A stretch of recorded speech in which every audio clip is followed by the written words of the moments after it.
Good evening. Good evening. Apologies for interrupting what sound like vibrant conversations.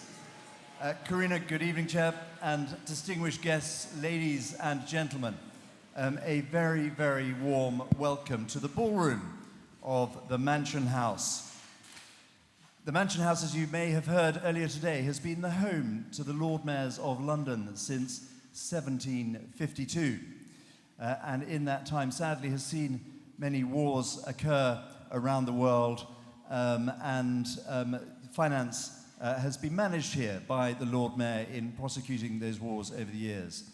Today, the world looks quite different again, and as we gather here for the Quantum and AI Summit, we reflect on that. But before we go into that, let me just say that this ballroom was mentioned by the novelist William Makepeace Thackeray in his novel Vanity Fair. And for many years, the rooms below us housed a magistrate's court. And in 1920, Sylvia Pankhurst was even in the dock here, accused of seditious matters. And some of the old holding cells are still downstairs in the basement. One of them is used for wine storage, and another one occasionally used for any unruly guests in the house.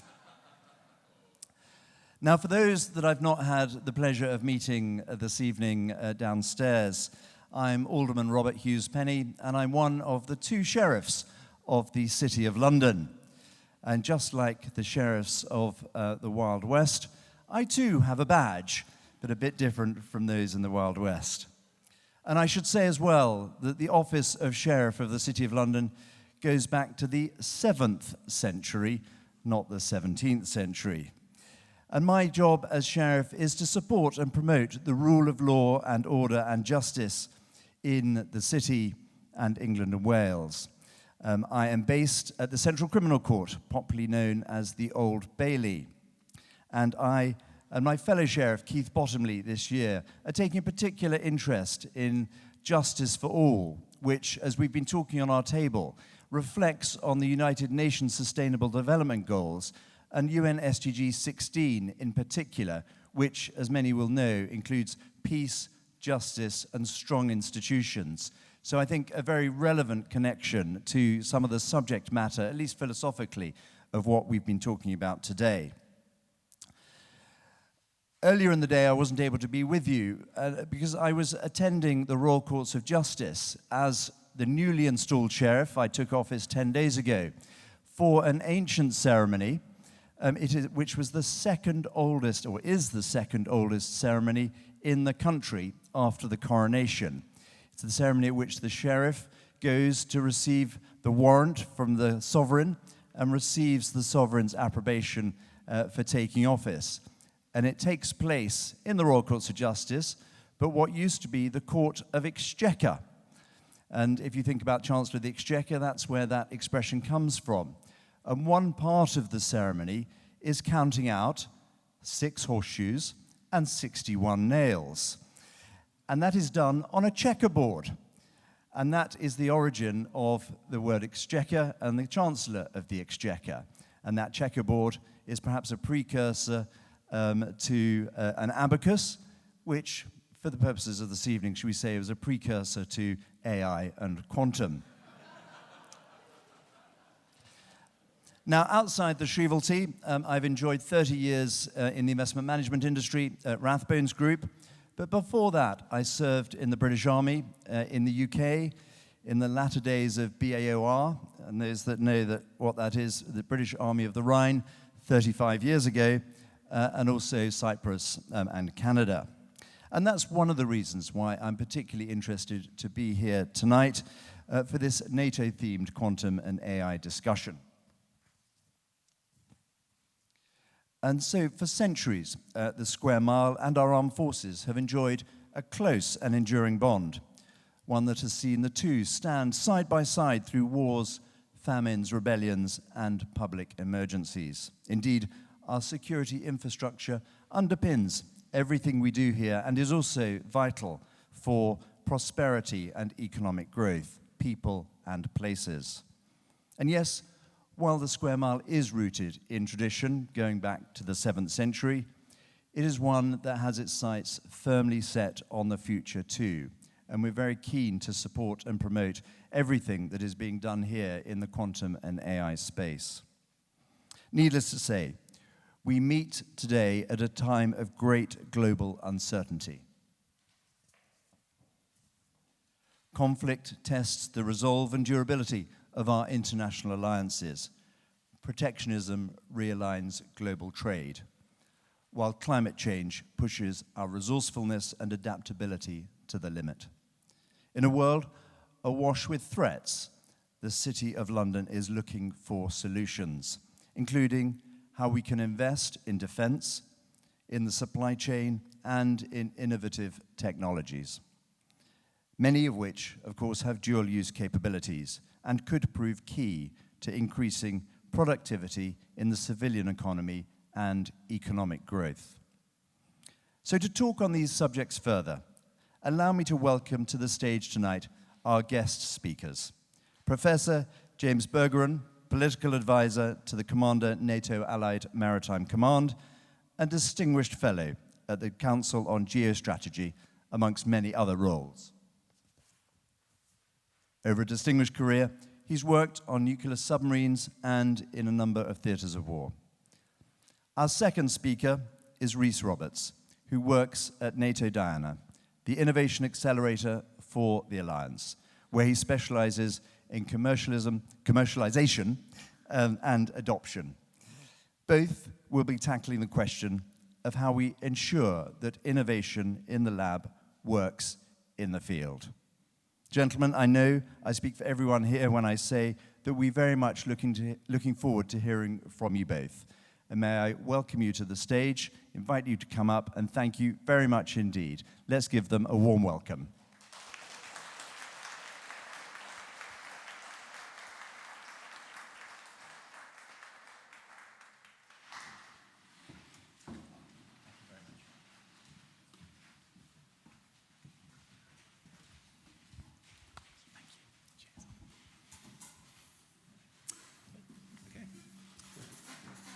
Alderman, Karina, thank you. Thank you very much. It's a great honor, really a great honor to be here. I'm Jim Bergeron. I'm the political advisor to Allied Maritime Command, where I've been for 12 years.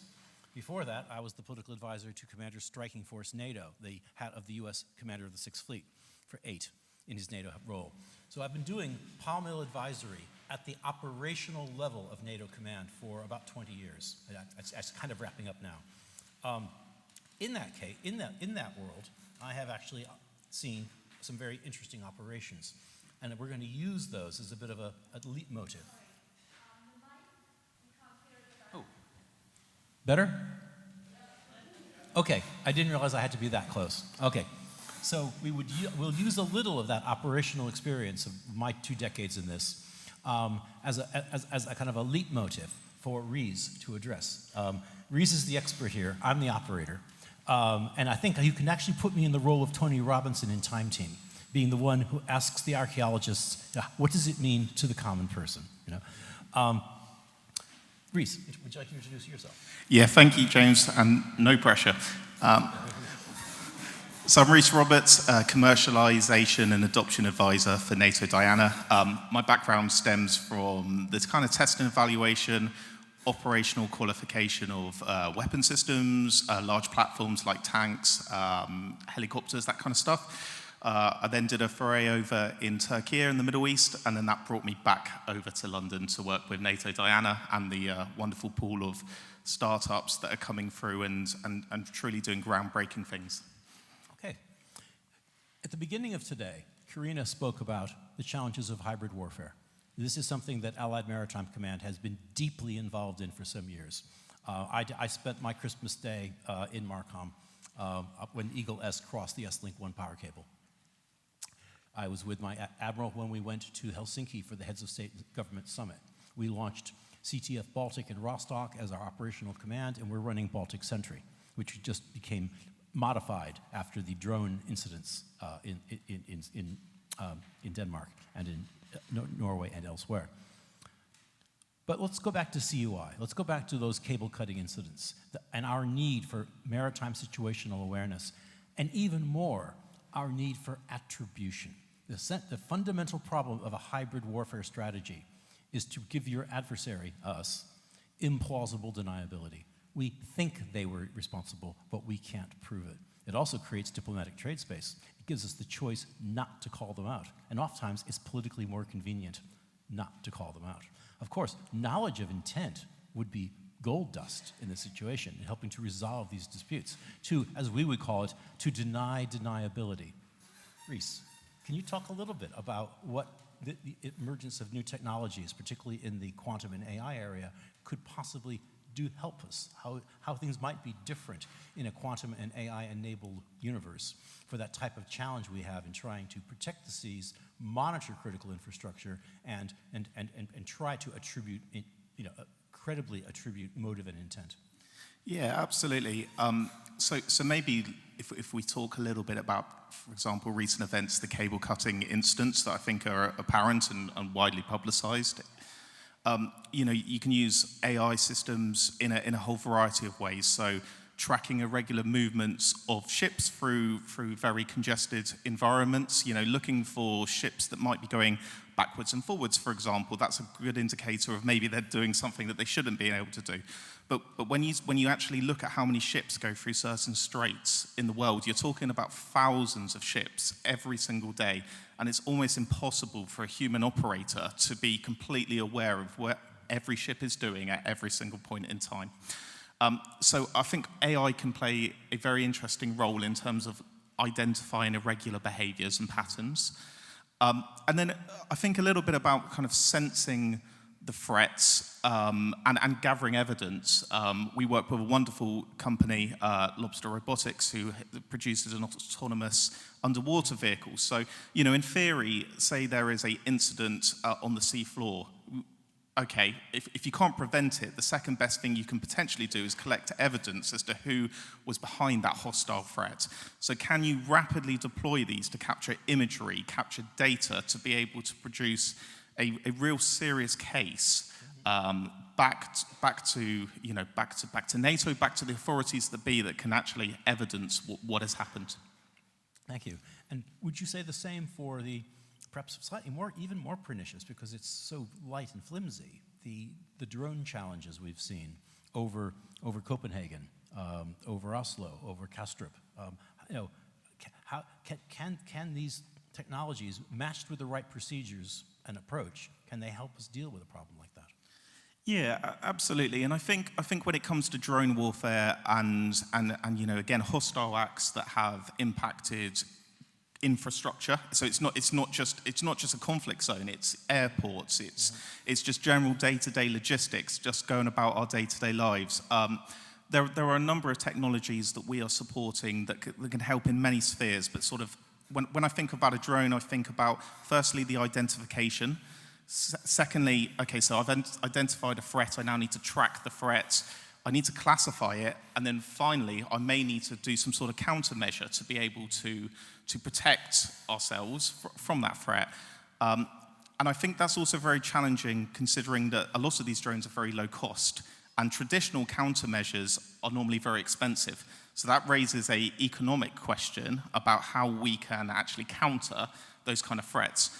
Speaking more specifically about the types of technology we have a number of companies that can provide enhanced sense capability, but also can provide data decision advantage. And what I mean by that is when you're operating on a frigate or anywhere, there's so many streams of data coming in, and it can be very difficult for the operator to come up with a single picture and make a single decision. So when I think of AI, when I think about machine learning, when I think about quantum sensing, actually, we can use those technologies to be able to provide a data decision advantage to the operator so they can really actually make a powerful and the correct decision when they need to. Right. Turning from hybrid warfare, that gray zone of attribution, kinetic, unkinetic, are we below the threshold of escalation? Are we above the threshold of escalation debate? Let's move into some more classical areas.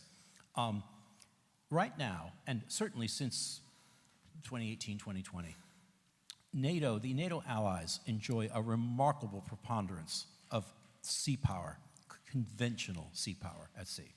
At MARCOM, we throw up every day what we call the blue dots slide. It shows every warship under either national or NATO command allied at sea, and every warship of the Russian Federation Navy at sea. In the old days, in my youth, we would outnumber them slightly, 1 to 1, 1.5, maybe 2 to 1. Typically, we outnumber them 4, 5, 6 to 1. I can't go into submarine details, but it's double digits often. So we have a really great conventional advantage. It's probably our domain of greatest strategic advantage. But that picture I've just painted you sounds very 20th century. It's about number of hulls, amount of tonnage, but technology is changing that. And we're the ones here, we're the ones with the advantage. Does this technology risk that maritime advantage of numbers that we have, assuming that it's the adversary that gets a hold of it and not us? Yeah, I think again, when we think about the types of technology that we're seeing now, I think the picture has changed very, very quickly in the last 3 years against traditional systems for what we now see in theatre. The use of autonomy, the use of swarming capability, the use of low-cost effectors against something that traditionally is actually very expensive. For example, a frigate. So I think that is definitely in our thoughts, and fundamentally, that's what Diana is actually trying to address. How can we either provide enabling technologies to existing solutions that are in service, of which there are many providers in this room that are providing that service? How can we give them the advantage with really innovative technology? Or alternatively, how can we match what we are actually seeing with economically similar price effectors to make it more sustainable? Yes. Fine. One last one, perhaps. The security, the post-Cold War era, now over, the post-Cold War era security of the seas is under significant challenge. We've seen all the challenges to the Baltic in its undersea infrastructure. We've seen menacing moves by China, with an eye towards Taiwan. You'll know that Lloyd's predicted in the last fall, that a blockade of Taiwan would cost the global GDP between $7 and $55 trillion. And we've seen the Houthis in Yemen that have successfully diverted and continue to divert 65% of global east-west trade around Africa. Making the Africa route the one guaranteed safe route in the great sweep of east-west trade. To paraphrase that line from The Untouchables, shame if anything were to happen to it. Of course, that would also open up the Arctic as another option, perhaps before time. To the Houthis, one of the greatest challenges for conventional warfighting, not against a nuclear peer competitor, but just conventional warfighting, has been that the great naval powers have pretty much fought the Houthis to a standstill, but not a victory. The challenge of cheap autonomous systems have really pressed the navies, the major navies of the alliance. How can these technologies help us in that situation? Can those technologies help tilt the balance for us?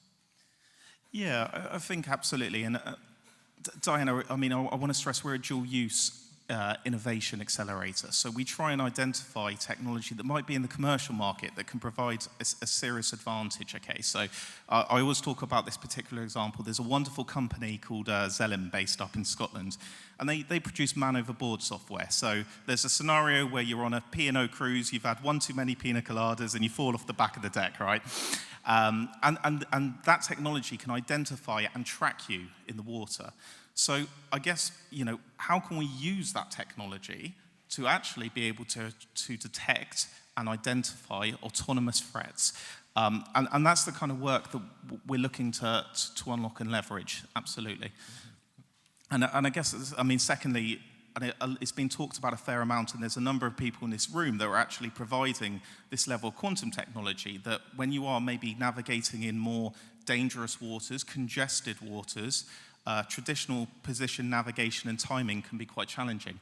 So the likes of Aquark, Sandbox, who have been involved with Diana in some capacity, are using quantum technology to take some significant steps in helping us mitigate that challenge. Absolutely. I didn't raise it, and we don't really have time to, but you've just hit on one of the final things in our mind, which is the vulnerability. It was said today brilliantly by several people different ways. The challenge of space and time. And it sounds like a Doctor Who advert, but we rely upon space for our global positioning, for our GPS positioning. We rely on time for that too. In an EW conflicted environment, we would look to this technology to see if there are ways to navigate without GPS or without regular access to GPS. Yeah, absolutely. And one of the things I think I see quite a lot now is that the innovations coming through the Diana program, it's not novel to have AI, it's not novel to have quantum technologies. Pretty much every startup is physically building this into their hardware or their thinking, their evolution of their business. There are companies that can provide connectivity in really dangerous situations and really challenging, but they have AI modules to understand when they might be being jammed or spoofed, so they can change frequency to allow the operator to have persistent communications in those kind of environments. And I think quantum and AI plays a massive part in this moving forwards. Final thing, and this is an unfair question, but given the kind of vignettes I've given you, and you know these better than me, in your sense, and this is a really difficult question to answer, but do you think we're on track? Do you think we're behind time given the threat? Where are we? Are we pacing the threat? Where are we? It's a good question. I think there is a lot of effort and a lot of innovation going in to combat what we're seeing today. The rate of innovation that we're seeing in current conflict zones is absolutely tremendous. I'm seeing market shifts from big primes thinking, actually, traditionally we might hold and corner this market, but actually we need to work with innovators to be able to keep on offering the advantage to the people that most need it. I think there's a tremendous amount of effort going on at the moment. I applaud any startups who are looking to make a genuine positive change in the world, both in defense and in commercial markets. But I think there's more to do. And I think we have to get better at accelerating that technology and supporting those companies through their journey. Absolutely. Well, on that happy note, I think we've delayed you from your next course long enough. So I thank you very much for your attention. We've really enjoyed it. Great. Thank you.